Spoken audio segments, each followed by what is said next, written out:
lo è senza ombra di dubbio, è il frutto di uno studio, di una ricerca seguita proprio dai ragazzi grazie ai loro docenti, alla sensibilità dei docenti, a questo progetto di comunità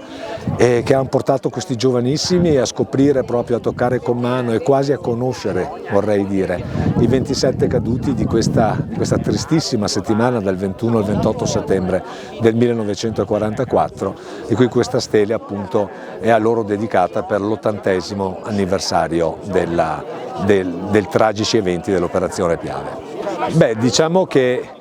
significa che è sempre coltivata la memoria e che è necessario continuare a coltivarla. Oggi sono molto contento per la numerosissima partecipazione delle associazioni, ma in particolare degli alunni delle nostre scuole, che hanno scoperto e sono certo manterranno vivo il ricordo di questa giornata e anche il valore appunto del sacrificio umano patito dalla nostra comunità, ma non solo dalla nostra comunità, per la pace, l'uguaglianza e la libertà e la democrazia. Sì, questo monumento non si completa, non è ancora completo, mancano ancora 10 martiri dei 18 mesi tragici dell'8 settembre 43 il 25 aprile 45, verrà completato il prossimo anno e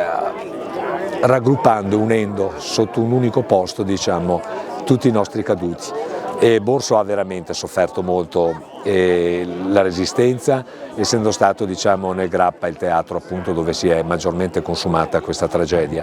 E sono contento della partecipazione, sono contento di questa progettazione, sono contento, oggi è una bellissima giornata. Sì, è un'opera molto importante perché l'utilizzo di questo materiale è un po' innovativo, il cortège, queste 27 foglie cadue che rappresentano simbologicamente uno a uno tutti questi ragazzi che hanno perso la vita in questa settimana. Questo intervento di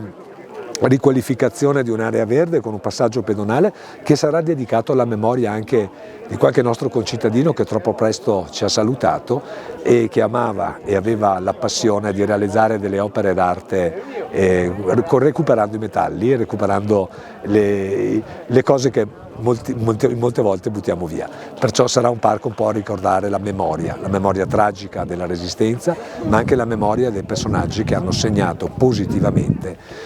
la nostra comunità.